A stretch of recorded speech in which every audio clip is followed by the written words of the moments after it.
someone please read the certification stage?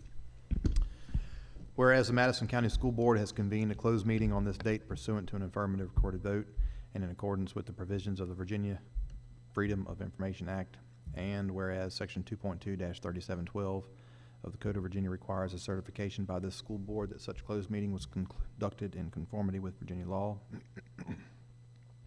Therefore, be it resolved that the Madison County School Board hereby certifies that to the best of each member's knowledge, and one, only public business matters lawfully exempted from open meeting requirements by Virginia law were discussed in the closed meeting to which this certification applies, and two, only such public business matters as were identified in the motion convening the closed meeting were heard, discussed, or considered. Thank you, Mr. Sheeds. And Ms. Patterson, will you call the roll? Oh, Someone second that, please? I second. Thank you. There's a second. Sorry, boss. I certify. I certify. I certify.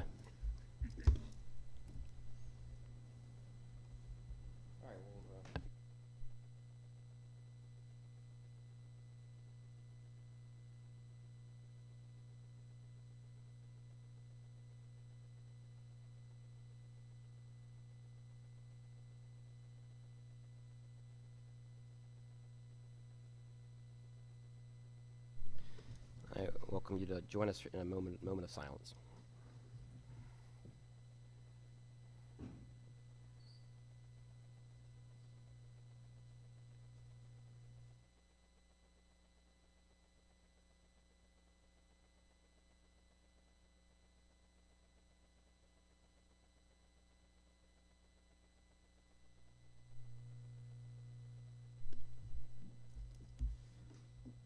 All right, the first item is our personnel matters, and I'll entertain a motion for the approval of those personnel matters. I'll make a motion to approve. Do I need to read the recommended action? So, Make a motion to approve personnel matters and addendum for October 9, 2023 to include appointments, resignations, substitute appointments, substitute reappointments, coaching stipends, and volunteers as presented. and is there a second? I second. There's a motion and a second. All in favor say aye. Aye. Aye. All opposed say no.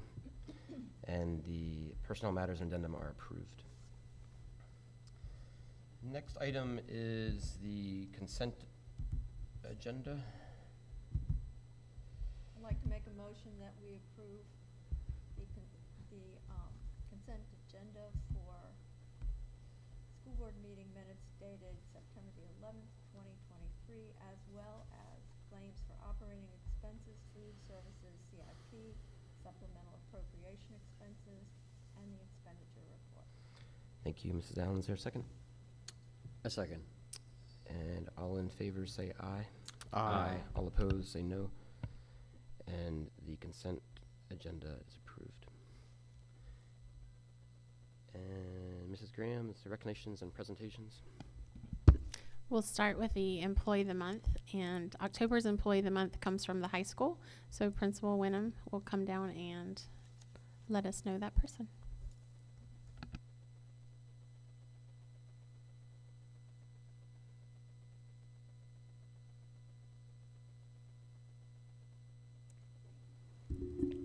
Good evening. I'm going to ask Tommy Martin to come join me up here.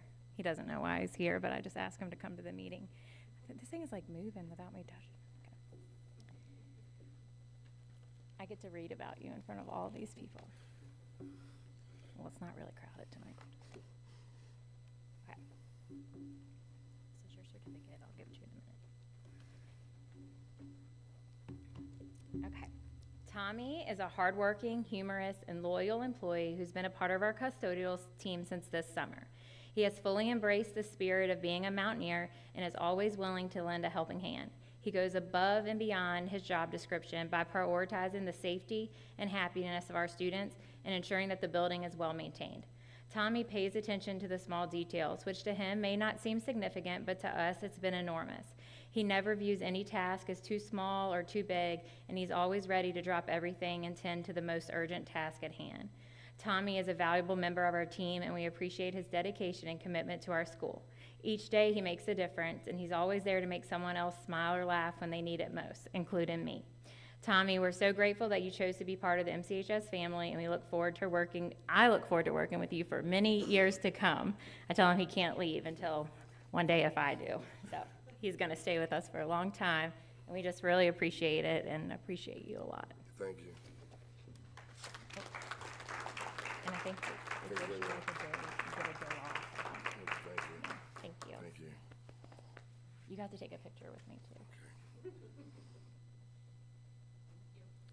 And I also just want to recognize his wife, Dawn, who's here with him, because she's also on our custodial team. So she gets she recruited him, clearly. And so he's joined us, and they are just, I don't know how they work together every day, but they do a great, great job, and it's just been wonderful to have. So thank you. Yeah.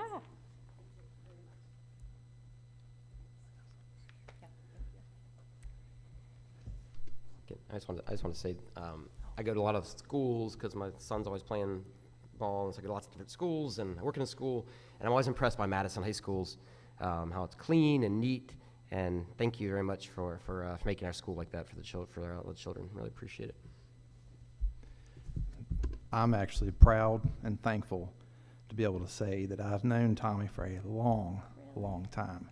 We played Little League football together about 35 years ago, and he was a monster man on the field. He ran over everybody. But I appreciate it, Tommy. Thank you. Good seeing you too. He really has brought so much joy. I'm going to tell this because I didn't write it in there, but so the kids were hiding these little teeny plastic babies around the school. They're like little teeny babies. So one day he walks in the front office and he was like, "Miss Wenham, I got a little baby." And I didn't know what it was, but it was like a little plastic baby. And he just kept finding them everywhere. So it just made us laugh because he'd come in and be like, "I got a little baby."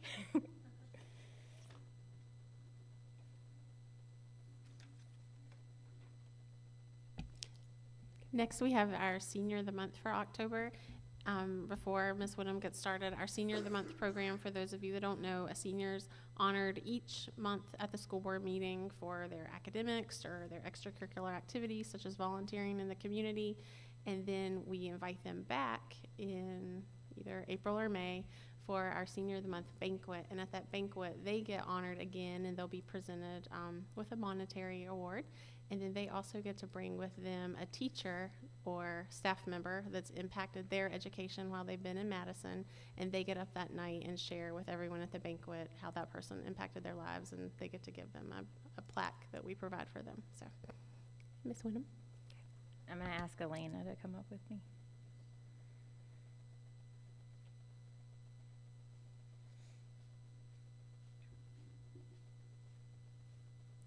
So this is Elena Brown.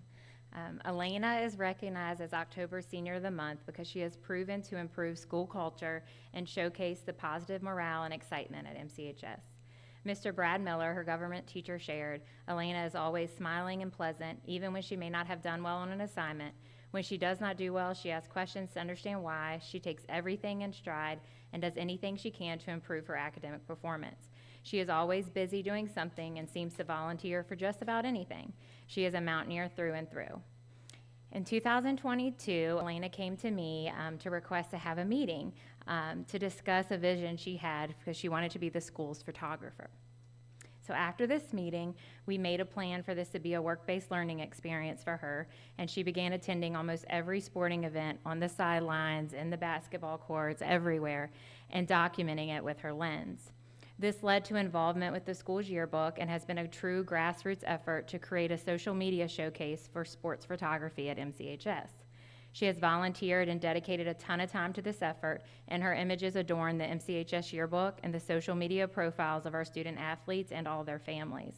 The Instagram page, titled MCHS Sports Photography, was initially created by Elena and continues to be run and managed by her. Her very first post was on January 23rd, 2022. And it had a total of 3 likes.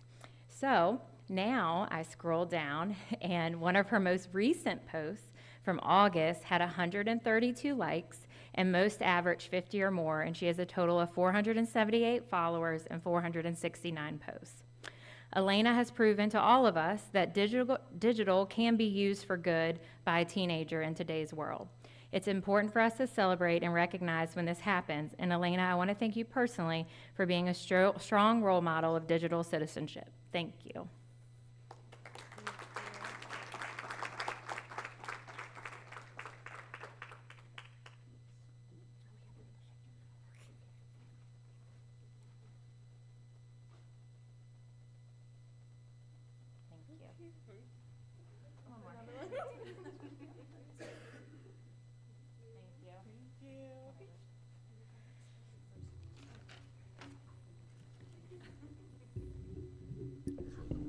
Elena, I would just like to say that I'm very grateful for all the pictures that you take as a student athlete. It's so great to see like somebody's actually there watching and capturing the moments. And in the student section, like I love it. I love all the pictures. I plan on like printing them out and putting them in my college dorm. Like I actually love them, and I'm very grateful for you.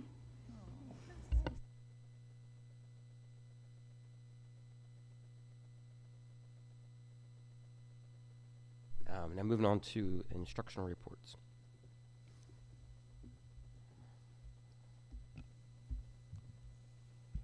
All right, tonight for our instructional reports, if you remember last month, we heard from 2 of our schools for their improvement plans for the school year. So tonight we have Waverly and the high school will present their plans, and then we're gonna have an all-in Virginia review, some information for you.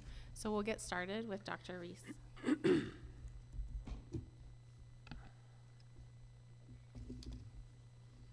evening. I evening. just have to collect myself. These are 2 of my former students here, Jenna and Elena, and so I'm so proud of you both. Just kind of collect myself a little bit. So they never stop growing and never stop learning, and you know they think it ends with you, but it doesn't. Just keep going and going. So anyway, thank you so much. I'm here representing Waverly tonight and reporting on our instructional plan for the year as a result of our accreditation from the previous school year. So we can move to the next slide. Thank you so much. We are fully accredited for this school year. We have a couple areas to focus on, one of which is science. We are level 2 in science. Achievement caps for English and mathematics, as well as chronic absenteeism, we're level 2. But we have some areas of focus that we're going to be working on. One of which is instructional planning, interventions, and then homeschool connections. So under instructional planning, we started off the school year by making sure that we're aligning our lesson plans with the state standards and the current curriculum, making sure we have high levels of student engagement with targeted instruction, specifically in science, that our lessons are designed to foster critical thinking and inquiry opportunities, as well as opportunities for student discussion, student-led discussion, because when students are talking amongst themselves and learning and are engaged, that's when we're going to see the most growth. In interventions, early intervention for students, we gave an open court universal screener to all of our students just to kind of catch those students right away in the first days of school. And then we're progress monitoring for tiered intervention with those students on a bi-weekly basis. And then, as always, we're building and fostering a successful homeschool connection. So really involving parents is where the key is to making sure parents are involved and that they're aware of what's going on with their student. So those are kind of the areas we're focusing on. Next slide, please. So under instructional planning, this year we handed out instructional binders to all of our staff, which have standards of learning, the curriculum framework, unit plans, our pacing guides, all of our lesson plans, all in one place just to focus that instruction. We're giving quarterly benchmarks, so the first quarter is almost over, the week of the 16th, and students will be receiving or taking benchmarks in math, reading, and science. So we'll be looking at that data to see what did they get, what did they not get, what do we need to go back and review, spiral review, target instruction. We have a PLC, which is professional learning community, with the high school and the primary school, which we're really excited about. So the high school was able to share with us some awesome science equipment, and our 5th graders have really been able to dive in with some hands-on learning opportunities, so we're so thankful for that. And then we have some 3rd grade, all of our 3rd grade teachers this week will be visiting the primary school to observe open court, to observe some instruction, and then to really help with the transition from 2nd to 3rd grade for our students. And our highly qualified staff, so 100% of our grade 3 literacy teachers are LETRS trained. 71% of our grade 3 through 5 literacy teachers are LETRS trained, and 100% of administration is LETRS trained. So that's in direct correlation with the Virginia Literacy Act. So we're right in line with where we need to be with that. So interventions for reading, Tier 3, we use Heggerty and Lexia for our Tier 3 students. Tier 2 students receive targeted instruction based on the skills that they need in small group during a workshop setting. So it's small group rotations in literacy to really target the areas that they need. And then Tier 1, everyone receives Open Court, which is our adopted curriculum. Math intervention, Tier 3 receives Bridges, which is the evidence-based curriculum that we've adopted for Tier 3. Tier 2, again, is that targeted small group instruction, which is needs-based. And then Tier 1 is standards-based instruction using DOE lesson plans as well as DOE quick checks. So that's on a regular basis, on a daily basis. All in Virginia, something we're going to be starting to at the end of the month that Dr. Jones is going to be talking more about, but it's that accelerated tutoring opportunity, which is going to help more with adding some more support for students, and that'll be happening daily for our students. And then we have a student success team that meets monthly or more as needed, but definitely monthly, to discuss student progress and interventions. And so teachers can bring forward any students that they're concerned about. So communication, our homeschool connection, is something we're really trying to build and continue to foster. I think we do a really good job, but you can always do better. So positive phone calls we'd love to send home or to call for positive phone calls, and parents always love to get those because we're not calling for anything bad. It's like, oh, my kid's doing great. Well, yes, they are. So we really like to share those things. Weekly emails, our teachers send home weekly emails to students, families about what's happening in their classroom every week. And then we have a real blossoming ESL partnership. Ms. Racer is so fabulous and does a great job with supporting our ESL families, and we've really just kind of fallen in line with that expectation. And then home visits, we are not shy. We like to hop in the car and go visit our families if we are concerned, or if we can't reach anyone on the phone or by email, we like to just go see how things are going. So we love to do home visits, and families are really appreciative of that. We have STAR quarterly assemblies, so every quarter we recognize students for kindness, academics, and attendance. And then starting the month of October, we will have an attendance incentive. So I'm kind of excited about that for our students. And then family nights, October we'll start our first monthly family night with our drive-through event, which will be October 26th. And that's probably one thing, good thing that's come out of COVID, is we have our drive-through trick-or-treating event, and that's annual, and everyone loves it. So it's kind of like a modified trick-or-trunk. And then our One School, One Book is in the works, and we are partnering with the Diversity, Opportunity, and Inclusion Task Force to make that a community-wide event, which we're really excited about. So we're super busy at Waverly and working to support all of our learners with the staff that we have. So we're very excited and working hard. Any questions? Welcome to your Thank position. you. Congratulations Thank on the position. you. We're very glad you're here. Thank you. You're there where you are. I had a question about, I'm going to spot it all, you're being Okay. new, but coordination with the primary school. Yes. Kind of how are you seeing that? How do you see that working? Well, this is the first time we've done that. Mr. Corner and I kind of brainstormed, kind of what we were seeing. The transition from second to third grade is not always a struggle, but some students do struggle with that transition from second to third grade. It's a new building. It's a much larger building with a different layout, different teachers. So anything we can do to bridge that transition and make it easier for students and families, we definitely want to do. So working kind of hand in hand with primary school teachers is really important. And that was something at the beginning of the year we did at one of our department meetings, we did a professional development survey, and our third grade teachers actually asked, what does second grade do and how do they handle this? And so we thought, well, that's a great way for them to really see how it's done. So they're going to go over and visit for a half day and just kind of spend the day. And they have some guiding questions, and we're going to meet with, the teachers are going to meet and kind of discuss and kind of see what's best for students moving forward in that new space as a third grader. It's a big transition for kids. Okay. Yeah. Awesome. And then chronic absenteeism. Sure. You know, was a big deal Yeah. last time. We talked about it a lot. Yes. Do you know numbers? I do, About, yeah. yeah, So what that looks what's like? really staggering is pre-COVID in 2018, 2019, our absenteeism percentage was 5%. So it was near zero. And this past year, it was 16, which was up a little bit from the previous year, which was 13. So it's always that fluctuating. When we think we have a handle on it, it seems to come back. But I really think that what has been a really good help is we reach out to families. So we reach out to families right away and say, you know, how can we support you? Is there a reason why your student can't come to school on time? Is there a reason why they're not here? How can we make this easier for you? And that's when the positive phone calls come in. That's where the home visits come in.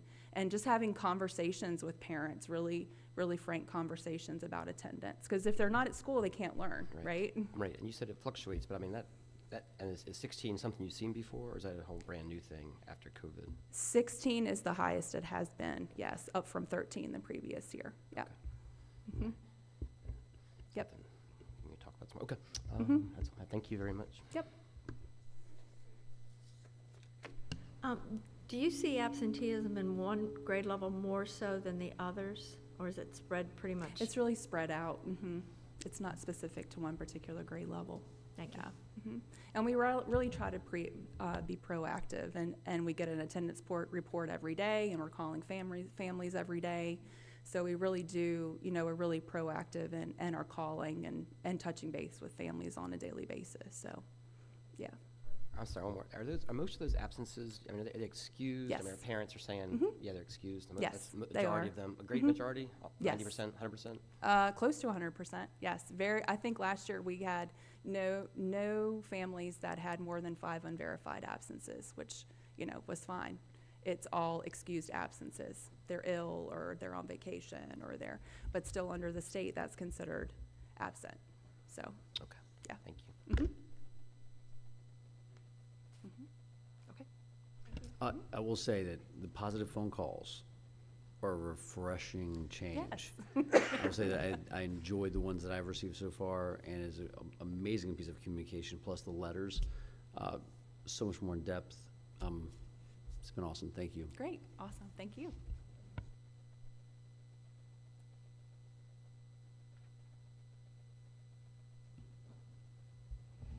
All right, next we have Ms. Wyndham.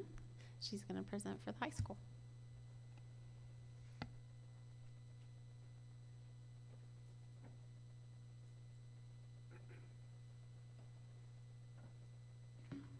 Good evening again. So up here, just like Patty, thank you guys for having me. Up here, you'll see the way that it's mapped out. It's a little bit color-coded. So what I put up here first is just at the beginning of the year, these are the priorities that are in our teacher handbook that we really focused on from the beginning of the year. And then once we got our scores and where we fell within the levels, we sort of matched our priorities with where we fell. So like the greens go with the greens, the yellows go with the yellows, where you see level 2. Like, what are we doing to get those to green? So our priorities this year and last year is really a term that we sort of coined at MCHS, just instructional integrity. With our theme last year as integrity, we rolled it over into the classrooms and put it into the model of, being the best teacher, having good instruction, even when no one's looking, grading, doesn't matter who's in your room or who's walking by, that you're bringing your best every day regardless, and just having that integrity as a teacher. We really focused on engaging lessons aligned with standards and competencies, whether it's a CTE course, an SOL-based course, really just making sure our standards and our lessons are aligned with those standards, similar to like Patty said, as it is. The instructional planning is a division-wide initiative that we worked on this summer in our admin retreat with Dr. Jones and Ms. Graham. So that was, every school took that as a focus. Then literacy intervention, one of the big things is at high school level, you think of teaching kids to read, and you would hope that they're on grade level by the time that they get to us. Unfortunately, that's not the case for many of our students, just due to gaps in education, to do learning difficulties. You may have behavior. It's not everybody is on grade level. So we do have to have intervention at the high school level, and that is one of our main, has been one of our main focuses the past few years. So initially, when I became principal, there wasn't a really strong, a tier 2 or a tier 3 intervention for students learning to read. To put that in layman's terms for people not in the education setting, is a student who is reading receives tier 1 supports. That's just like a grade level kid, what everyone receives. Tier 2 may be a kid 2 or 4 levels below in reading, and then tier 3 would be 4 or greater grade levels below. So now we have support for all of our classes. Use literacy instruction, like teaching a kid, how do you learn physics? How do you learn science? Like, there's a different way to learn, and that's called content literacy. So that's everywhere. But then we have what we call strategic instruction, and that's using strategies like paraphrasing strategies, teaching kids how to break down root words, to helping with decoding, really helping them get their Lexile level up, which we have a Lexile reading level for all kids in the high school due to our new curriculum that was adopted. So that has a Lexile screener. So that really helps our student academic progress monitoring. We know where kids are. And now we have a tier 3 program. We have 2 classes of that. That's called Read 180. And it is a very intensive course, but also aligns with their Lexile and really has station-based direct instruction to get those kids 4 or more grade levels higher in reading. So that's really something to celebrate. I think it's wonderful we have it to offer. It's a passion of mine just because that's what my career was before I became a principal. Then our next thing as a goal is just student connection, staff connection, people connection, and truly believe and embrace that no matter what, it's a great day to be a Mountaineer. So when you look at our levels, you'll see English, we're at a level 2. That's due to our GAP groups. So we have 2 GAP groups, students with disabilities and Black students in there that are not achieving to where everyone else is achieving. So, but I do want to make a note that in mathematics last year we were a level 3 for students with disabilities. So we're level 1 across the board there for that with everything. I also want to make a note that even though we have an achievement gap for students with disabilities in English, we achieved like 11% higher last year than the year before, but they take your averages and so you go together, so we're still there in the level 2. So we're seeing improvement, and I think that's something, hopefully next year it'll be all green when you see it. But the next slide, please. And obviously chronic absenteeism, which is the buzzword I think around the nation. We also are level 2 for that. But just to talk about real briefly what you would see at Madison County High School this year with our school improvement plan for instructional planning. Hopefully if you're a parent or you come to a walkthrough, every course has a course organizer that maps out the critical content of the course, what a kid must learn. It maps out all the units, the progression of the units, and the standards that are aligned with it. So teachers use that as a form of pacing as well. So the course organizer has all your units. The unit organizer does the exact same thing except breaks your units down. So hopefully that's what students are receiving, and that's what our expectation is. This year is 100% course organizer. Last year we introduced it. We're almost at 100% unit organizer, but next year will be 100% unit organizer. And then the next 2, linking vocabulary. It's a tool used in every classroom, doesn't matter what level, honors, AP, that teaches kids to break down words of content words. And it's a strategy, so we use that in many of our classrooms. And then the framing routine is a routine used, and all this is through the University of Kansas Center for Research on Learning. The framing routine breaks down the critical content. So it's just a method to teach kids how to take a lot of information, break it down into critical content, and then use that tool to help them study, to help them learn, to help them communicate about what they're learning. So all of that kind of stuff is wrapped into our Tier 1. We have a lesson planning protocol, just like Dr. Reese said. This year you will find our lesson plans at the high school in a green binder on teachers' desk. Some teachers prefer to do electronic, so I told them if they put a QR code on their green binder, I can scan it when I come in and go to the document. So we look at lesson planning as everyone doesn't plan the same. If all of us was going, if I said, let's all go make a turkey and it needs to follow this recipe, we're all going to grocery shop differently. I may do online, you may go to the store, but ultimately we want a good turkey and the turkey in the end. So I tell my teachers, I want them to have autonomy with how they plan, because me just providing a little template may not help them at all because we all think so differently. But I do want evidence that they're planning and there's components that have to be in the lesson plan. So you're not going to see an identical template when you go around to look at all the plans, but you will see the planning process. We have, because we really are focused on planning, we created a lesson planning pulse, which when we go through any classroom now, it's just a really quick thing. Are lesson plans there? Are they aligned? And is it reflective of future and past planning? All the data for this automatically updates onto a PowerPoint that staff have access to, so they can see how many walks we've done at any time, what we're showing as trends, and it's not like a gotcha, but it's just like where we are with when we walk around to see if there's planning going on. And then in order for us to teach learners, we have to learn. This was one of the most amazing things we had this year, I feel like, so far. It was learning walks. Jenna I don't know if you were in a class when this happened, but what happened was during your planning period, if you were a teacher, you were assigned to go to a classroom of a peer, and you went there with certain look-fors, and we were working our first learning walk on maximizing instructional time, making sure that just seeing how other teachers work. So teachers got to go visit colleagues who were teaching during their planning block. Then they met and debriefed with the group that they were with. They talked about highlights. If they take something they observed and apply it and document it, then they can earn professional development points towards their licensure renewal. So we did that, and they loved it. Like, the kids love seeing teachers in the classrooms, in different classrooms, and everyone, you know, we don't want to work in silos, but sometimes it's hard because you're in your classroom. So everyone got to see different things, and it just made me really excited to see my staff excited about learning.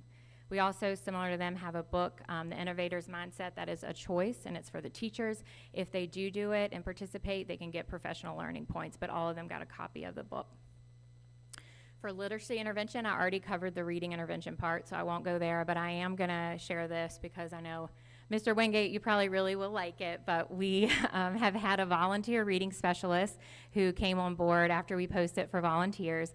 She's a retired reading specialist from Culpeper. She met with me in the summer with my special education teacher, and so she has been coming in and doing really in-depth, assessments with our Tier 3 students, decoding, seeing where they are, creating plans. At the high school, it's not typical to have a reading specialist, but this has been, it's been amazing. So I sent Kathy, Dr. Jones, a report, look at this, how cool it is. And she says she's from elementary, so she's so used to it, but it's so awesome to have it at the high school that our kids can really be helped that way, and they see this person as just there to help. So she's certified, it's been really neat to see that, and it makes me happy. Student intervention team, that's just we have this huge spreadsheet that lists every kid, every SOL they're taking, their Lexile, behaviors, tardies, everything, and we meet quarterly and determine if there are any interventions.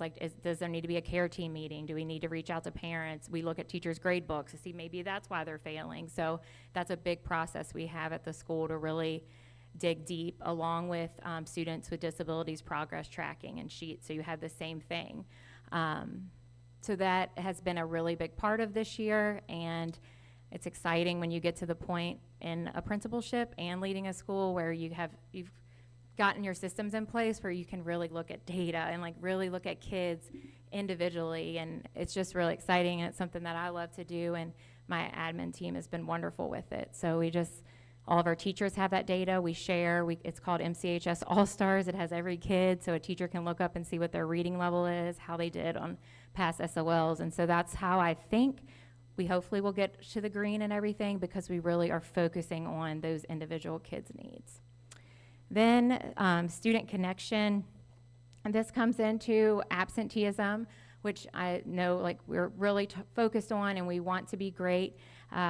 But basically, we have to make school a place where kids and adults want to be. So as my job as a principal, I want to make the kids want to be there. I want it to be nurturing. I want it to be for them to look forward to things, for them to find meaning in their class, but also for my staff. I want my staff to want to be there, to love it, because that's who the kids are in front of every day. And you can tell when someone isn't loving their job. And so I think that's just a huge thing, student and staff connection.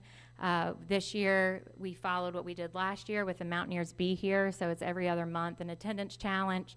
The student principals cabinet sort of pick and select ideas for gifts, like a grand prize. But the kids love candles, the little teeny candles. So if they're here every day, they can pick a candle or a little phone case or something. And so many of them pick candles. So I usually just order the little blue and white candles, and they all smell them and pick them, but just an incentive of if you're here every day, you know, you are recognized on those days. We do have obviously SCA and grade level officers, the student principals cabinet, like I mentioned, and then like CTE programming, really making sure that those classes they take are contributing to their success after, and letting them have experiences to go work where they're counted present, but they're out in the workforce because they're getting credit for that. So that helps with our connection to high school. All of our VHSL activities, we incorporated drama again this year, also forensics last year to try to diversify that for everyone. And then really just putting a lot of effort into recognizing our students. So through our Inspire cards, that's year 3, just a student going above and beyond. A teacher writes a little card for them, puts it in a box in my office, and we recognize those each week. Every month we have birthday celebrations where we sing happy birthday to all the kids of that month, and they get we just go buy a bunch of little ice cream, different bars, ice pops, a variety for them to pick from. And then we do Mountaineer of the Week. So all of that is just trying to make school a place where kids want to be. I would say our chronic absenteeism, Patty spoke wonderfully for it, so I don't really, when they miss, regardless if it's excused or not. If they are going on a college trip, or if they're going, even if they're competing in, let's say, the state fair, FFA, whatever, if they're absent and it's not with a school trip, the state still counts it against us. It doesn't matter if they were sick, it's an absence. So we've really, are really trying to focus on those at this point in the school year. I have 32 students that have greater than 7 absences, so 32 that have greater than 7, which means attendance meetings are in the process and in place for those. But really, and I just want to put this out there for everybody here, it is important that kids come to school every day. However, if you have a kid that misses 10 days, right, of the year, and then you have a kid that leaves after first block every day early, they're counted as being there, right? They're there because they came 1 block, but they're still leaving early or coming in late. So sometimes it's not the best read. Some of my kids that maybe have missed 15 days have been there more than a kid that's actually been there every day because they're leaving early or early dismissals. The state doesn't count that against us, but I have my attendance secretary, after they have so many early dismissals or come in late so many days, we actually meet with those kids, even though it does nothing for our data. It's not going to turn us green, but that sometimes is a bigger concern. So it's you can look at both sides of it just to put it out there. I think it's important to pay attention to, because a kid just needs to come for 5 minutes and they're counted as here. Granted, that doesn't happen a lot, but it could. And so we do pay attention to the early dismissals and late arrivals too. So that's all I have for you. If you have stuff for me, I'm here. Comments or questions? Ms. Wenham, I'm very intrigued. How long has the CLC Kansas curriculum been going through the instructional planning? I used that at Culpeper, obviously, because I was part of their team lead, but how long has it been in the process here? So I started it when I came. I introduced it to a few teachers. So I was a professional developer for that in Culpeper. I helped start that there. And so that's the sort of nice part, is because I'm a professional developer, I can order the books and train my staff. So we just started slow, very, very slow, not heavy we had did previously. But and then teachers sort of grab on, but that's what we do to map out our curriculum. How's the buy-in been so far through Great. your process? That's awesome. Yeah, but it's slow. I mean, this is starting my 5th year, so we just our full implementation of Course Organizer, right? So it's not, and then you have a handful of teachers, if they ask more, I give more. So, hey, can I be trained on that vocabulary routine? Yeah. So it's not like a force, but that's how we've rolled it out. That's fantastic. I know it did great things for us just down the road a little ways instead of Rita 180, so that's fantastic. Great job.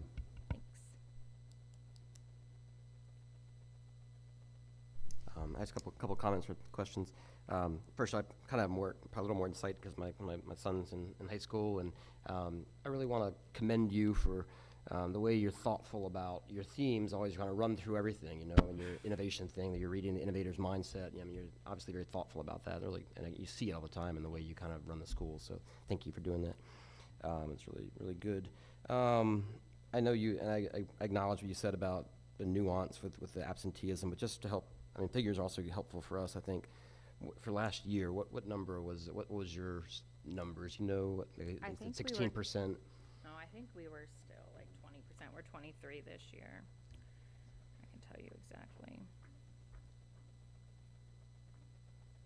We tried really hard last year to do better, but we didn't. Yeah. It's not- I don't it's- have the it's a- exact- It's a, it's but it's in here. 20-something. I mean, it's Yeah. not, it's not a, I mean, it's not a Madison problem, it's a national problem, but, okay. I think, I just wondered something that we kind of got to think about. I mean, if it's a policy that we got to think about, or, I mean, it's complicated, because, I mean, do you, I as think asked we Dr. already Reese, I are mean, working on it, though. Like, I mean, and talking with Superintendent Graham and across the state, I think they are They are talking working on about it. it. Yeah, But, they are. I mean, it's just, you have certain, like even code of conduct, offenses, right? That a kid's out 10 days or out 5 days, like that is an absence. That's counted against us. So if you want to be consistent and you want to, like, that's really where we start seeing stuff. Right. And so there's things like restorative, like we, Dr. Graham, Superintendent Graham started the suspension to cite program, so that's helped us a lot. So you don't have to always suspend a kid out of school; they can still be counted as in school when they go suspension to cite. Right. So it's really things like that. But more, what's so interesting is like our graduation rate is phenomenal. So how do you have a 98% graduation rate? Phenomenal. And like your attendance is at. So the kids are still learning, they're still passing their SOLs, they're still making progress. There's so many factors that measure our effectiveness, our certifications in CTE. So it's just, it's hard because attendance means so many different things for so many different kids. So it's just, it's hard. Do you think that, like Dr. Reese said, I mean, it's a great majority, 90-some%, verified or excused absences from their parents in the high school level, do you think? Well, the majority are, because if not, we'd be having a lot more attendance meetings. But like I said, we look at them all the same because it's No, I because acknowledge that. I'm it's just- hard. It's really hard. So yes, majority of parents are calling in, and Miss Fry, our attendance secretary, does a great job, even if they don't calling and trying to, see why they're not here. But it's hard. It's just hard Yeah. because. I just kind of asking, I've been thinking about, how come, is there a board role for a policy? And at some point, as you say, it doesn't matter if it's excused or not. I mean, at some point, should a child not pass a grade? If they missed 30 days, does that mean, hey, they're going to stay in 3rd grade or 9th grade? And it's Right. complicated because, the parental, I'm It's all for complicated. parental rights and things, but at And some it's just point. so many different reasonings for like why a kid is out, and I think it would just be really hard, like, I don't know, it's really gotta look case by case, I would think. You have a terminal ill kid that can't come, or, even if their doctor's excused, like, they're still absent. And my opinion is the biggest thing, if the kids are learning and they're making progress and we have data to show that they are learning, I think that speaks a lot. The majority of our kids come to school all the time and do the right thing, and I think that's at the high school. Most of our kids are coming all the time. There is a higher yes, we're at risk for it, but if you really flip it, majority of kids are coming. Yeah, no, I hear you, but I also think that we have a responsibility. I mean, in my opinion, the insane response that we had as a country to the COVID thing, we shut schools down in an insane way, it's a debacle. I feel like we have a responsibility to try to make up for that in some way. Yeah. And again, that wasn't a Madison decision, that was a national decision, but, I don't know, I just feel like we gotta be thoughtful about how we make up for that, what we did to children, in the name of trying to do something good, but a lot of times you do bad things in the name of doing something good, and so, I don't know, I just wanna think about how we're thoughtful about that. We've been having conversations and exploring how we can allow kids to make up their time. Like, I know in Louisa County, it's a program that they've adopted where, I don't know exactly, maybe 2.5 hours a day, something they do after school where kids can start making back time, and then that absence not goes away. Like, on record, you were absent that day, so we know where you were, but then it no longer counts against us. And that's something that the governor supported when he introduced the All in Virginia plan, and he called out Louisa specifically. So we're looking into something like that. We're tossing around how many hours would equal a present for us, That'd be and kind what of kids would require, come. like to require that, you mean? Right. Or else you Right. don't pass. Right, exactly. Or, I mean, that's still hard to do, to say you don't pass, because you do have kids whose parents pull them to go on Right. trips and things Right. like that. And even in our policy last year, we even put in, 25 days you can miss for 4-H. So Right. those kids, like, if they take all 25 of their days, they're chronically absent, but we know they're learning and they're working with their animals. So it's really tricky. And that program makes sure they stay up with their studies while they're gone. So it's definitely tricky. And last question I had, I'm sorry to monopolize this, but we talked about math and English. Any other areas that you're particularly concerned about based on the SOL scores last year? Well, writing and reading are combined, so I think we really try to just push writing across everything, trying to get kids to write, and writing looks so different now than it did. Handwriting is not necessarily right. Just being able to communicate, I think, is such a better word. Communicate in writing, communicate, through standing up here and talking, communicating to your friends. Like, how do you get messages across with clarity? So whether that's in the form of writing an email or using, I think that is really where I see that we need to grow, and good writing, I think, will increase also your reading skills. So we're doing okay per the state, like with that, but that's where I would love to see kids be able to And my last articulate themselves better. My last question was to Dr. Reese also. We're getting ready to start the budgeting process and stuff, and do you have what you, I mean, I know I'm on the spot, but something to think about and ask us, do you have what you need? And I know Mrs. Graham we'll get this from you, but do you have what you need from the board in terms of to carry out these school improvement plans? And of course, you always want, people always want more, but something to think about, what do you need to carry out that school improvement plan and above and beyond? So I don't put you on the spot now, but something to think about, certainly. I would just give a shout out to the staff at the high school for that. I'm sure everyone, but we have such a good staff that they show they want to be here and they love it. And I think, if I can keep a team like that, that's where you get work done. So I would just ask that you let them know that they're appreciated, and the ones that we have that are doing awesome, just let's keep letting them know, because we don't want to lose them. And I really do appreciate my staff. Thank you. Do you all have any other questions? Thank you very much. All right. Well, first, I'm going to thank the principals from last month and this month. They do a lot of heavy lifting, and we really appreciate all their work, for sure. You can go to the next slide. So tonight, I'm going to talk to you about the governor's All in Virginia plan and how we are implementing it here in Madison County. Next slide. So All in Virginia has a three-pronged approach to accelerate the learning loss, which Mr. Wingate, you were just talking about when we shut down schools. So the governor wants to address attendance, literacy, and learning, which we'll talk a lot about tutoring tonight. He has, or the state has allocated $418 million to school divisions, 70% of which is for the high-dose tutoring, 20% to implement the Virginia Literacy Act, and 10% for chronic absenteeism response. Tonight, I'm mostly going to focus on the high-dose tutoring and our plan for that initiative. Next slide. So the governor and the Department of Education have given us a playbook that talks about how to implement high-dosage tutoring, and there are 7 principles that we will follow from the playbook that we have. And I'm going to go through each of these, but they are high-dosage tutoring with low tutor-student ratio, with an acceleration approach on grade-level materials, with trained and supported tutors, and as with everything, relationships are critical to success, and then a little bit about how we'll progress monitor this initiative. Next slide. So first of all, the All in Play book prescribes high-dosage tutoring that's most effective 5 days a week over a sustained period of time. And it's beyond what the student is already receiving in the classroom. And so this initiative is for grades 3 through 8. And it's broken into 2 different groups of students.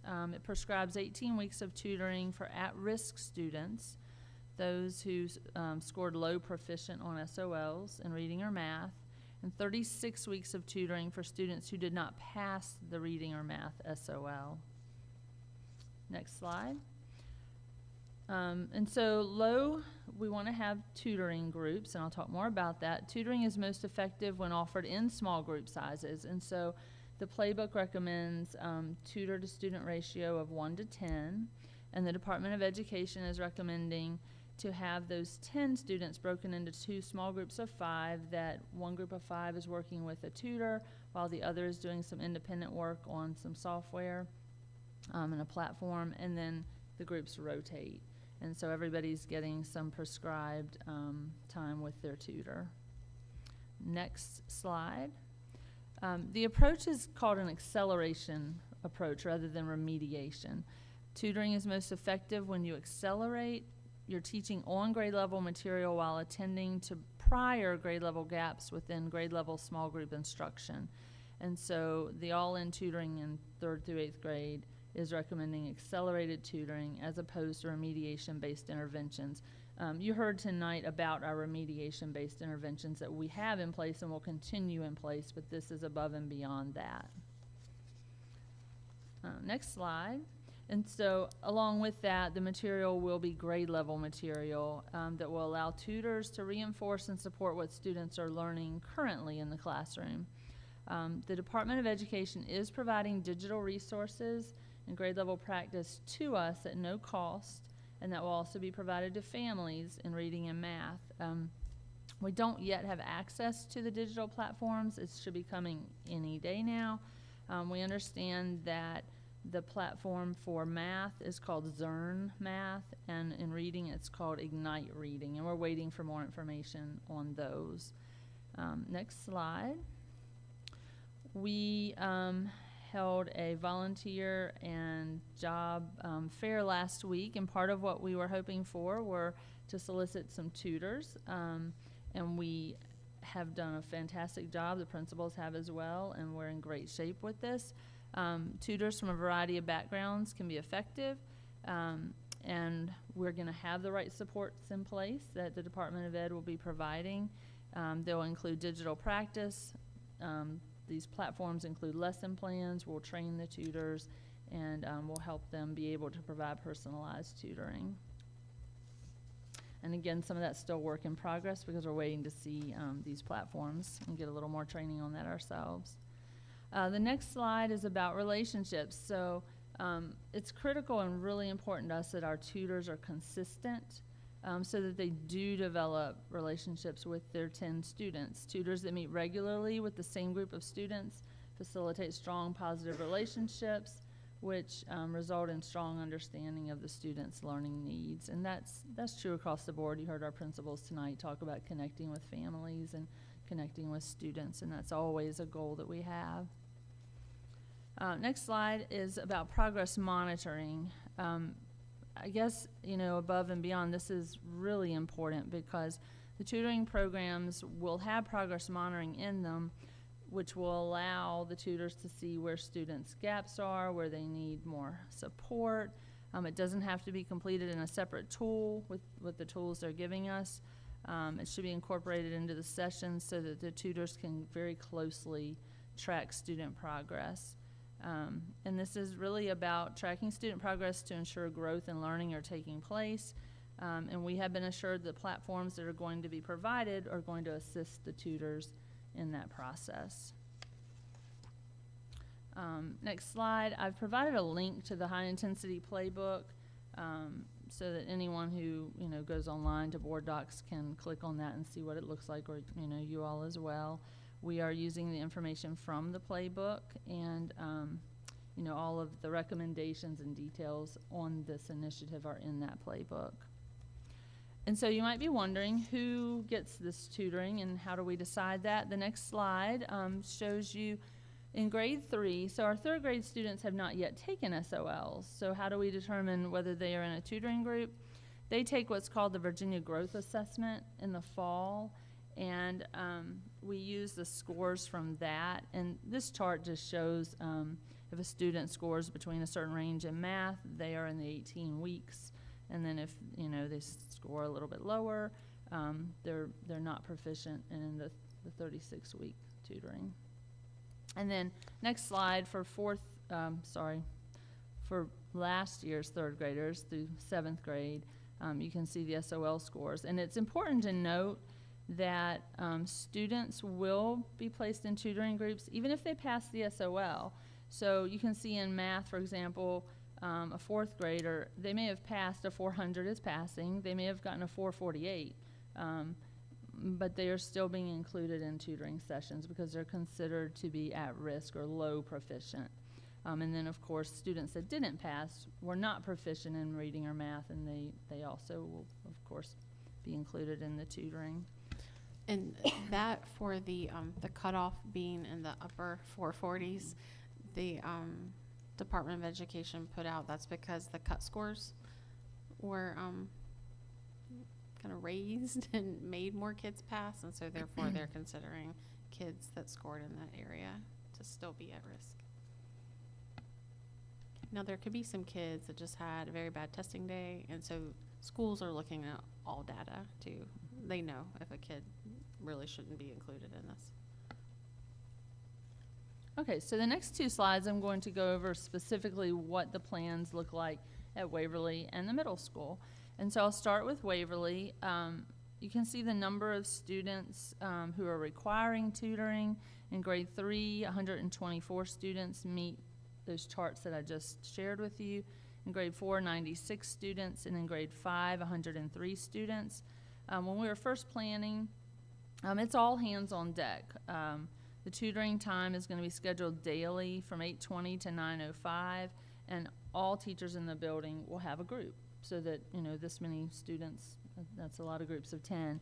And so Dr. Reese and Ms. Fears had determined they would probably need about 10 additional tutors, and we have that covered at this point, which is fantastic. And they'll be using the platforms that are given to us from the state, and you know, working with these groups during that time of day. Can I ask a question? Mhm. So you said all teachers have a group. Where are the students that aren't in that group? What are they doing? So some teachers will also have those students, and they will be doing enrichment activities. I know at the middle school, they are using the PBL project, which is kind of an ideas-based, project-based Okay. type of activity. And then you said the 10 tutors, where are they from? So we have some retired teachers coming back to work with us. 7 retired teachers actually are coming back to work with us, which is fantastic. And then just some other individuals from out and about that wanted to come in and work. And then That's we awesome. also have the high school kids coming over to support all that. So Ms. Zanella's class of teachers students that want to be teachers are going to start meeting at Waverly for their block. They have first block anyways, so they're going to start that's awesome. moving their whole class over and starting at Waverly, and then they'll go out into the classrooms and help support as well, because they want to learn how to be teachers, That's so they're awesome. going to have That's a good great idea. chance. And it's really nice that Waverly's time is first thing in the morning, and then it kind of runs into Wetzel's time, so folks can go from Waverly to Wetzel and tutor in both buildings, and that worked out really well, especially with the retired teachers. They're able to come and just work a couple hours and really help us out. And so does that mean that we have 7 in place, we still need 3 more for the 10 to be working?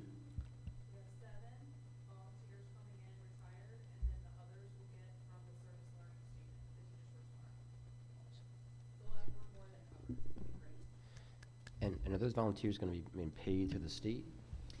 Right, the tutors are going to be paid Okay. tutors Okay. Through this program? through the program, through that All in Virginia funding that we're receiving. Okay. Okay, and then the Wetzel plan is on the next slide. So grade 6, 101 students, grade 7, 123, grade 8, 117. They estimated that they would need around 5 tutors, which you've heard we have more than covered that. They will be doing 4 times a week for 45 minutes. We'll be using the platforms that we talked about, as well as Read 180. The middle school, like you heard from Ms. Wenham, is also using Read 180 this year. And then they are also going to be looking at doing after-school tutoring a couple of times a week for an hour each, which I think is going to be really good for the middle schoolers. And so that's kind of where we are with All in Virginia. We anticipate starting probably around the 24th of the month, and that's pending when we get access to the platforms from the state, and you know how fast we can get folks kind of up to speed with that. The governor's start date was the 16th, but we still have not received information on the platforms in order to train people that need to be trained on the platforms. So our start date is very tentative because we want to make sure everyone's comfortable and ready to start. And this will also, the funding also pushes us into summer. So the kids' hours, the students' hours will be tracked. So we'll know how many weeks short or days short each kid is, and we'll be able to invite them at the beginning of summer school to finish out their tutoring sessions. And we have the funding for that, so. Is the funding run out? We're able to use it over a 3-year period.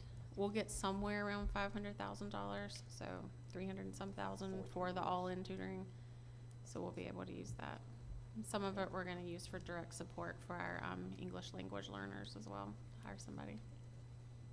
I think it really speaks to our community that we were able to gather together this many tutors for this long a period of time daily. So that's amazing to me.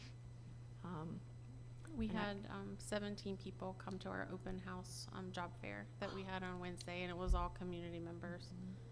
Wow.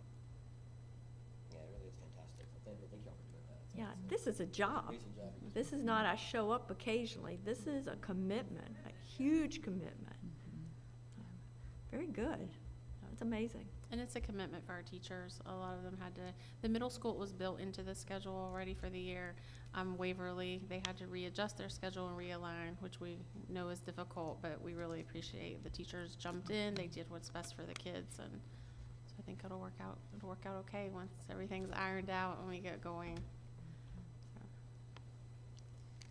Is, and this is, yeah, it's really, I mean, focus obviously should be on, you know, school improvement and remediation and folks who are struggling and achievement gaps, but is there any room in this for, you know, honor students or students doing well, I mean, in terms of tutors? I'm thinking of SAT prep, ACT prep, things like that. This money is geared specifically for 3rd through 8th grade, and the That's way it was nothing written.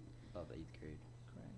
No, not for the way it was set out, but we have offered that in the past for students, so it's, I mean, it's something we can offer after school if they wanted it. Sometimes this happens during the day, though. There's Yeah. resources. We have those folks that come from the colleges that work in the high school that the kids can go to.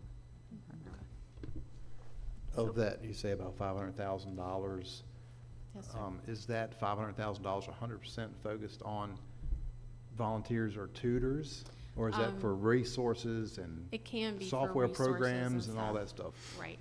We're still unsure, from how I gather it, and Ms. Kropp and everyone can tell me if I'm wrong, but it sounds like the programs are free, coming from the state, from what we've heard, that Zern and the Ignite programs are free. So as far as resources, we are continuing on with that Read 180, so we can roll any additional costs we have for that, because we feel like that's a more intensive program for our most struggling readers at the middle school, more hands-on with the teachers, so we feel like those kids should not be moved into a more online-based program. Like, we want to keep them where they are, so we can use some funding for that.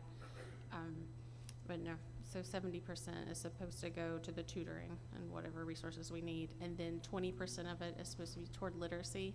We're really going to look, Dr. Reese had on her slide how many teachers had already been trained in like letters. We got to get some teachers trained in Orton Gillingham. So we're going to use, that's a very expensive program. I think you said like $1,500 a teacher today to train.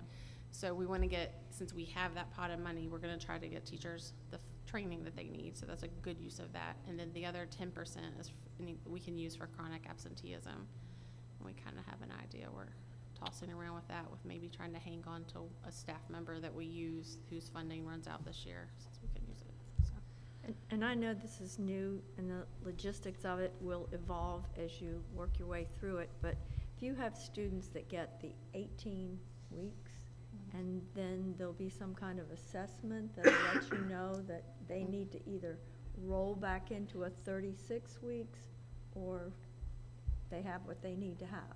Exactly. So going, after they finish that 18 weeks, the teacher will have them in class and have all that data that's coming out, you know, from having them every day. So they'll know if it's time, looking at all their data points, if it's time to come out and go to the more enrichment program, or if we do need to stay in. But originally, they're going to be placed based on whether they pass the SOL or not, and at what where they were in, okay. That's okay. I can't wait to see, well, I won't be here, but I'll email. You can sign up to do that. I think it's it's great, and I hope it makes a huge difference. 'Cause As far as that training goes, you're talking about that expensive training or whatever, I'm all for training. So long as there's actually a benefit to the students from the training. So, I mean, as long as we can quantify that, I'm all for it. But I don't just want to train teachers and students to get no benefit down the road. Right, and this is a training that's very good for helping students with special needs and kids that just need to learn how to read in a different way, which so many kids fall into that category these days. So the people that have gone through the training, I haven't because I did not have an elementary background, but I don't, Ms. Spears is raising her hand. I don't know if she wants to say something about the Oregon Gillingham training, but it's really, from what the teachers say who've gone through it, so it's really good. Okay. It's practical and can be used in the classroom right away.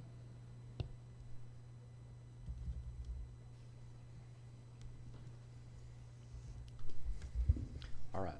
Thank you. Thank you for that. Kind of exciting. Thank you, Yeah, Dr. thank you. Jones, for that presentation and everything. Sure. Is that everything on that? Can we move ahead? All right. Next is public comments. So public comments, 3 minutes, and welcome anybody who wants to have public comments to come forward at this time.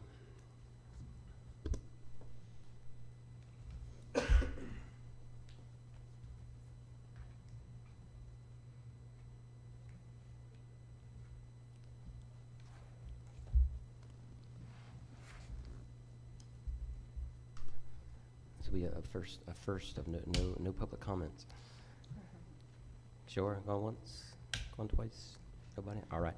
Thank you all for coming, by the way. Thank you for being here tonight. That leads us to board comments. We don't have no public comments. It's a time for any board members to make a reaction to public comments, but I don't think we have any reaction. So we'll move on to business information. Mrs. Graham. First, we have Dr. Timmons. He's here to present for us kind of an update on facilities and recap what's happened in the past. Thank you. I think I broke it. Work order. Work order. Work order. Creating work for myself. Thank you all for having me tonight present the facilities update. As you know, I started with Madison County Public Schools last July, so I'm going into my second year this year. It's been great. I love being here, love to work with the people that I work with, and it's a great staff. We'll start with work orders. I'll wait for the screen. I think I got it now. Is that working? Can you all hear him? Yeah, they can hear you. All right.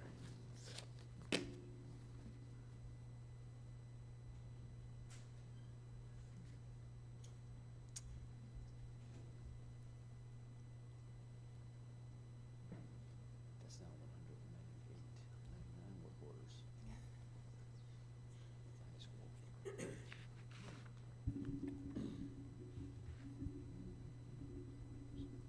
Sorry about that, too. Thanks for bailing me out. Okay, we'll start with work orders. As you know, we have a work order management system in Madison, CMMS system. It's currently School Dude, called Brightly. We've started using that since last year. Since 7/1/22 to June 30th, 23, you'll see the number of work orders, 505 total. I won't go through each school there and each site, but as you can see it, I would say to you that it's probably more than that, because there are those occasions where principals will call or staff member will catch one of the guys and say, hey, can you come help us with this? So I would probably say conservatively add 60 to another 100 work orders on top of that that probably were not captured by the School Dude system, but that's to be expected. So the guys have done a great job filtering through all of those. We've had a successful tracking with that this year. I think it's the first year that it's been used to its abilities. And it also has a mobile app that I wanted to mention. If a work order comes through, the guys immediately see it on their phones. I can assign it and then give it a priority for them, so they know what to do first, what to do second, what to do third, and they can actually mark the work order complete. And I'm starting to train them now to put in actual man hours for each thing, so that next year, when I do this report, you will see man hours it takes for each job, each site, so we can start tracking just exactly what we're doing at each site and where we're spending most of our time. And it tracks the different trades that we do, so I can pull various reports from each site. Is it plumbing problems? Is it carpentry? Is it a lot of AC problems? And that helps us go back to the facility study that we did, and so it all ties together really well for us so that we know what's going on with our facilities and try to keep them up to date as best as possible. At the bottom, you see FMX ? That's another CMMS system that I'm investigating. I've talked to several of my counterparts across the state. And again, it's another CMMS system that would take the place of SchoolDude. SchoolDude is phasing out, and Brightly is taking over. Brightly is supposed to be the next level from SchoolDude. I've looked at that and along with other divisions, and FMX, in my opinion, just does a better job, and it's less expensive. So I think we're going to get more for less. So we're looking at, they're going to start transitioning that in January, and they're going to actually buy us out of our SchoolDude contract, so we won't lose any money with that. As a reminder, you have 3 full-time facility staff in the field, and then myself in the office, and then I try to get in the field and help the guys as much as I can. Some days that works, and some days it doesn't, but we certainly try to get it done. Next slide. Not included in work orders, mow and trim approximately 53 acres. And that's my estimate after taking out what the square footage of the school should be. They do a lot of the landscaping. One of the big things that people don't realize is HVAC filter changes. There are lots of filters in the school division, in classrooms and on the rooftop units that have to be changed each quarter, at least each quarter. Regular PM, preventive maintenance on equipment, so we don't have failures. And then special projects, you'll see a picture of the baseball concession stand that the guys did a small remodel on in the next couple of slides. So there are a lot of things that aren't captured by work orders that the guys, we just get, it's in a normal day of business. Projects completed. You'll see the top 2 pictures. The school board office roof was completed. That's doing great. School board fitness facility, the bottom 2 pictures, that's being used a lot by the students. They come over a couple of periods a day, and I think staff has started using that now. Certainly a good investment that the school board made. We've updated the CIP, as you know. We've gone through that with the capital planning committee. The board of supervisors and school board back to the facility study. That has been really useful for the division, and certainly appreciate that. We've redone the fuel bid and the refuse bid so that we're up on procurement with those items. Next slide. I say field house upgrades. What you see at the top is the regular field house down at the football field. What we've done so far is replace all the lighting with LED. We're in the process. L&D is we've put in all new plumbing, and we're putting in hot water to each of the sinks because there was not hot water to a lot of the sinks. And this Thursday, the new commercial washer and dryer will be delivered and installed at the field house.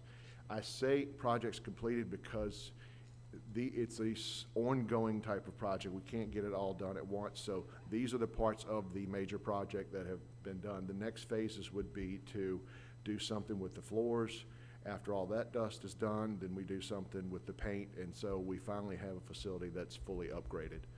I mentioned earlier the baseball concession reno. That was done by our staff. You see the new floors, the paint job. That turned out really nice. So kudos to the guys there. Next slide. Projects completed. These pictures are a little difficult to understand what they are, but as you know, our water is supplied by RSA, and it's mainly comes from White Oak Run. It's certainly treated by RSA and according to state and federal regulations, so it's great water that comes from them. It meets all the state and federal regulations. But what you're seeing here, the first top picture, and you can't really get down in there, but there's this big pump back when the high school and middle school were on wells. There was a pump that would pump the water into the schools because there wasn't enough pressure. When I came in, that was one of the things the guys pointed out to me, that this pump the water's actually running through this old pump and didn't need to be. So we've hired a contractor, shut down the system, and we've bypassed that pump. So now the water comes straight with the pressure it should from RSA that feeds middle school and high school. So that's what you're seeing in that top picture. It's a bypass of a pressure pump. Over at Waverly Yale, probably some of you have heard over the years, every time the lights flash, the water stops running. And what you see there, bottom right, is part of the water pump that was there. Same type of idea. When that school was on a well, there wasn't enough pressure, and that pressure pump was needed to pump the water into the school. Well, the school's been on RSA for a long time, so and light would flicker. Even though we've got water, we wouldn't have water because we're running it through a pump that wasn't needed since we're not on well anymore. So that was taken out of circulation. Now we're coming in straight from RSA. So a lot of stuff behind the scenes that you don't see that makes a huge difference on your systems. Projects completed. Across the top, you'll see what looks like some new pavement. There was some issues with some handicap playground access at Waverly Yale. We've taken care of that. The next two pictures, the sewer pump that pumps the sewage from Madison Primary, Wetzel Middle School, and Madison County High School into the sewer system. There was one pump running, and it's a two-pump system. So one pump had been running for the longest kind of time, and if that had failed, then you would have to have the sewage pump from those locations. So we had the pump rebuilt, and now you have two sewer pumps that are in alternation, taking care of the sewage from all three of the schools. You'll see the Madison High School, I said entrance paving. That's been a bad spot for a long time, and we took out the speed bumps. So people, we got a lot of positive comments when that happened. So it was a fairly inexpensive fix, but it made a lot of people happy. And then you'll see pictures of some of the new fencing at Waverly Yale and at Madison Primary School that was completed as part of a safety initiative, and that was taken care of through ESSER money. Now, projects in process.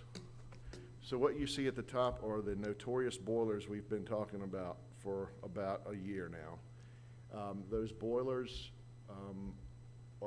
two of them are running. We're gonna do our best to keep those running through the winter. We're in contact with Riddleberger, and the new boilers should be in the next month or so, but we're gonna have to wait until heating season is over to put those in to make it effective.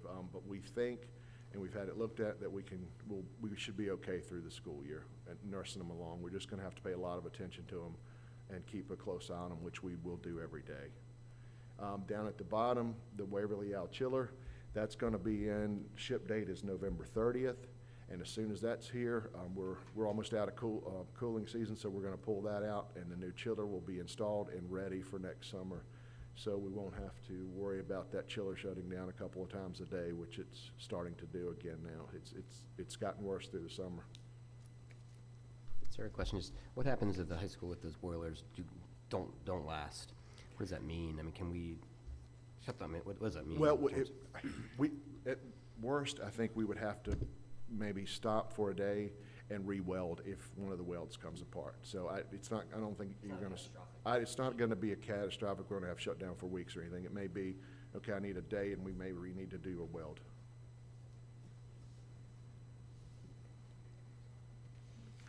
I would like to mention, we did turn this into our insurance, and I'm still waiting to hear back. The last time I talked to the insurance company, they wanted a letter from an engineer to kind of give his or her opinion about what happened to those boilers.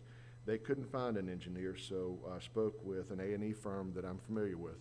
They came out and did an assessment at no extra cost. They're the ones already doing the design for these boilers.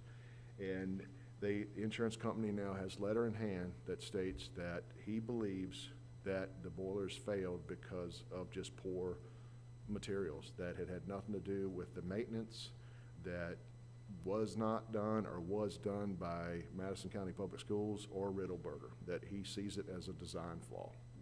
I hope that helps, and the insurance company will take some notice of that. So there's still hope that we may get some of this funded back through our insurance. CIP updates, just a little preview. I'll go over this with the Capital Planning Committee. We're starting to see some door and hardware issues at the high school, middle school, and school board office. We're going to look at adding some of that, putting in new doors at some of those locations, and then some painting in areas. And the things that were not funded this year, I realize everything can't be funded, we would shift them down another year or so and look at everything again, what needs to be moved up. So I've kind of done that in the Capital Planning Committee. We'll see that, and then we'll go from there with that to see what needs to be adjusted by that committee and then to the board. And that's all I have. I'd like to thank you all for your support. Thank the administration for their support and the Board of Supervisors. Like I said, it's a pleasure working here, and great staff. Any Thank you. comments, Questions? Thank you, Mayor. Thank you, Dr. Timmons. It's a lot of legwork. I know you got your hands full. I appreciate just trudging through and continuing on. I appreciate it. Thank you. Everybody ever talked to always says what a significant improvement having you on your team on board. And so thank you for all your work and singing your praises all the time. Everybody I see. I did one thought, and in the Army they call it the good idea fairy, and if it is, you just forget it. But and you may have already thought of this, but we have students in building and trades and things like that. Is it possible they could help with some of the HVAC replacements or landscaping as part of their class? Might keep some more manpower. It might be more trouble than it's worth, but it's something to think about. No, they actually do. Oh, do they? Okay. We've got a couple students now that work with us through the program that Ms. Wenham mentioned. Okay, They perfect. come out. We've got one first block and one second block. And in the summer, we actually had a couple of part-time, we had one former student and one that just graduated, worked part-time with us. So that It's does a happen. great opportunity for them. to Yeah, learn and that stuff. it's worked out well. Okay, awesome. Thank you very much. Well, and like I said, it's the job you guys do, the staff does, so thank you. And we actually have Miss Kaufman's landscaping class presenting to us on Wednesday, I think it is, 3 different proposals, and then we'll pick the proposal that wins the landscaping bid, so they'll get to do some landscaping. Nice. Very nice. So, next up, this is my fault. I left out our 2 newest advisory committees last month. So this is for information. This month is the members of our Diversity, Opportunity, and Inclusion Task Force, and then the members of the Character Ed and Citizenship Committees. So this is just to look at this month. If I've left somebody off, somebody can just let me know, and we'll get them on there for the approval next month.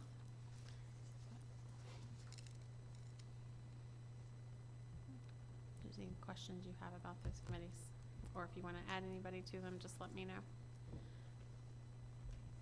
Okay. Next, we have what'll probably be a quick budget update.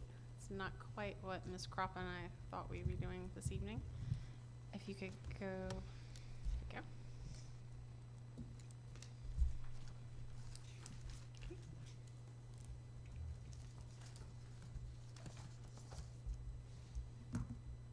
All right, so this is the update for tonight. We still cannot officially update our FY24 budget. We do not have the calc tool from the state yet. The spreadsheets that are released from the state are lacking all formulas and complicated things that we do not have the formulas for. So we need the budget calc tool in order to put in what our ADM is, so that we can actually have the correct totals and we can finish our budget. But we do know in the budget is the 2% salary increases for the SOQ funded positions. That is to be effective January 2024. In the budget that we adopted, and then we all agreed to just stop messing with it until the final budget came out, that budget that we have out there right now has the 1% governor's bonus in it. So if you think about it, a 2% salary increase that starts in January, so half of the year is 1%. So that's not gonna change our budget too much. Mr. Kropp and I have talked about that. So the other thing that'll be in the budget is there's some more funding for SOQ funded positions. They've opened that gap, so that'll be helpful to us. Again, we need the calc tool so we know our exact total, but we're looking for that to be positive for us.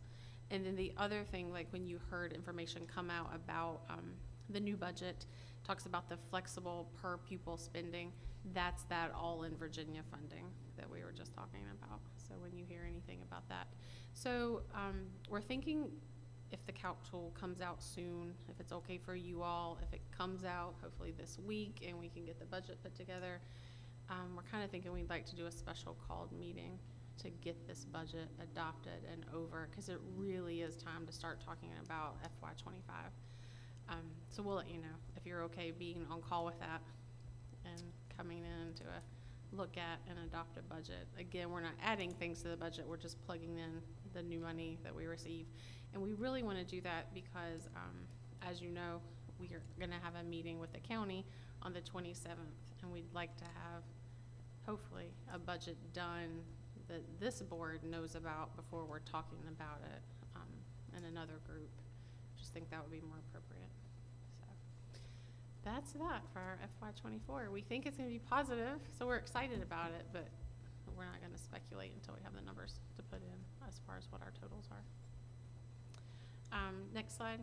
That takes us into the calendar for FY25 budget development timeline. It's a good time to remind everyone of this and our process. It's good to get it out there so staff's aware. So the new thing is a preliminary meeting with the Board of Supervisors. It'll be Ms. Collier and Mr. Wingate are going to meet with Mr. Jackson and Mr. Yao, along with the county's financial representatives, and then myself and Ms. Crop. And then in November, starting in November, really, we've been talking about it already, but in November, Ms. Crop and I make the spreadsheet and start talking to staff about what are their budget requests, like you were asking the principals this afternoon. We start prioritizing what positions we'd like to keep. This is the end coming up of ESSER 3, so we do have a couple of lingering positions, and what would we like to do about them, and can we do anything about them? So it's time to start talking about that. And then into December, that's when we listen to you all and you provide us your budget priorities, what you would like for us to see really build our budget around and focus on, be it pay raise for teachers, additional staff members. It might be time to revisit the SRO position that we would like to have at the other school, like whatever it is, that's the time for you all to really tell us this is what we want built into the budget. The governor should also release his budget in December, and then we keep talking to the staff about our priorities. So next slide. January is very busy for budget. We have the conference. Tina and I do our two organizations, the school finance officers and the school superintendents have a joint conference every January at the beginning. They bring in financial analysts for us and people to talk about the state budget. And everyone kind of puts their heads together and we hear what everybody else is doing. It's a good conference because it's all about, focusing on that. And then we have our board meeting. At that board meeting, I'll do our goals based on what it looks like our funding is going to be and listening to what you all want. We'll combine those into our budget goals. We meet that week after our board meeting. I'll meet with the advisory, and that's when we review what they've come up with at their schools. Each school has 2 to 3 reps, and they talk about what they've heard and what they feel like their priorities are from their school buildings and what they need. And then that gets built into the budget the best we can. Usually we can meet every request for materials that they have. It's a lot of staffing that's hard to meet, but we're able to provide them the resources they need. We always prioritize that for them. And then we'll have our work session the day after that, so I'll be able to go over with you all everything from the staff members. And then we have our public hearing in February.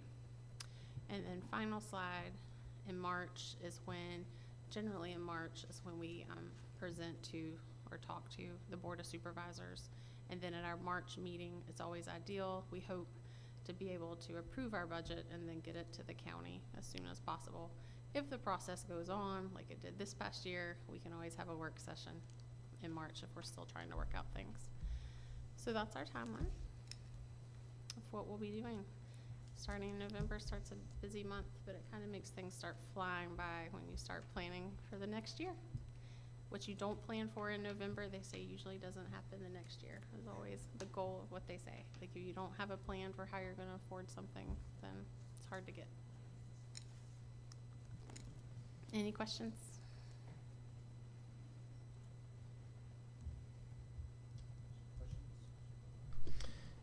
Thank you, Mrs. Crop, for all your work. Thank you, Mrs. Graham, for all your work. Thanks, Mr. Jackson, Mr. Yao, for I think the meeting in October was good. Speaking for myself anyway, a lot of it was based on my kind of being new and probably ignorant about how it worked. I always kind of felt behind last year a little bit. So I think it's helpful certainly to us. So thank you very much for being willing to meet and talk about stuff early on. I think it'll be helpful. So thank you very much.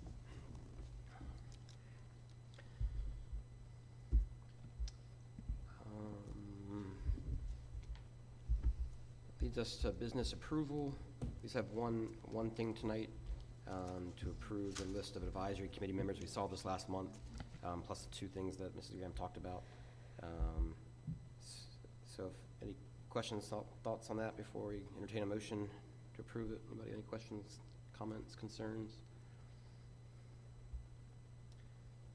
Then is there a motion to approve those committee members? Can I interject really fast? We actually included the ones that we had just mentioned, if you're okay with approving them tonight. But if you're not, you can just say minus those other two committees. I think Revised. I'm fine with it. I'm fine with Charlie. We're all fine with it. I'll make a motion to approve list of advisory committee members for 2023, 2024 as presented. Second. Motion's been, motion made and a second. All in favor say aye. Aye. All opposed say no. And the motion carries, and the committee advisory groups are approved for the 2023-2024 year. And that brings us to reports from school board members, student representative, and superintendent. So I'll start with our student representative. Any comments, thoughts, reports? Yeah. So there's actually a lot happening. We have homecoming this weekend, and it's currently our Spirit Week. And we have our pep rally Friday and our homecoming game. Last week we had a homecoming dress swap where people basically donated gently used dresses, and people came and got them if they needed them for free. And yeah, that's basically it for homecoming. We had a blood drive, I think last week, by the government class. That went pretty well. And then for Breast Cancer Awareness Month, we have our Play for a Cure game in honor of Tracy Fry and all of the other survivors, which I think is tonight. We have senior Evan Pack. He won the 2023 Novus Bulls World Champion Bull Rider. And golf was sent off to states today, but they play tomorrow. And Annie Harmon, I'm pretty sure, is the first girl to go to states for our school. That's cool. We had a Mesa food drive, and then we have our Mountaineer Be Here challenge, which is an attendance challenge, and I think for like whoever was here the most, I think they draw a name and they get prizes for it. And then next weekend we have a FFA Harvest Festival. And yeah, I think that's about it. All right. Thank you very much for your good report. And thanks for being part of our board. And should be good homecoming. That should be a big football game. Central Woodstock is 6-0, and Madison's 4-2. So it should be a good ball game hopefully a good ball game on Friday night. Thank you. Nothing to report. Nothing to report. And Mrs. Allen. I have nothing to report. All right. Only thing I have to report is I wanted to say, kind of second what Mrs. Allen said earlier about how what a blessing it is to be in Madison and to have those people like respond to tutors and need for tutors, and it's a testimony to the close-knit community that Madison is, and that the staff and division has a relationship that you all have built. And so thank you for that. It's good work, and the principals are good work. Thank you for all that. And then the only comment I have is on the character education piece. We are the schools, the committee's kind of has asked the schools to kind of make some recommendations next month on the resources that they want to use for character education, as we're shifting away from kind of the SEL stuff more toward character education, really asking them to make recommendations on the resources. And so we're looking forward to getting that, to seeing that the next month when we have our committee. And we're also sort of looking to refine the policy guidance that helps schools do that. And so that draft policy is the committee's kind of we'll be working on, and with the goal of having that policy before the board sometime in around December, January, to help provide some guidelines for the schools as they do that. So that's the only comment I have. Any questions on that? We need to reschedule the visit to Waverly. Yes. Yeah, because Mrs. Reese, as the new leader of the Waverly, figured it was kind of important for us all to be there, and we had some people that were sick and out, so we'd like to all be there. So we schedule that whenever you can. I was gonna propose November 2nd. You all have a walkthrough at the middle school and the high school already that morning from 8:30 until 10:30. And we could just slide right over to Waverly from like 10:15 to 11:15. That way, if you are taking the day off or whatever, you could just get all that out of the way. I'm good with that. I'm gonna put it in my calendar as it's a go, unless told differently.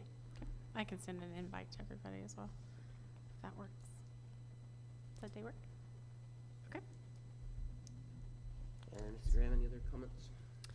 That was the big one, and I just wanted to say the Diversity, Opportunity, Inclusion Task Force, I think maybe Dr. Reese hit on this a little bit, but we are trying to partner with Waverly for the One School, One Book. They're doing Wonder.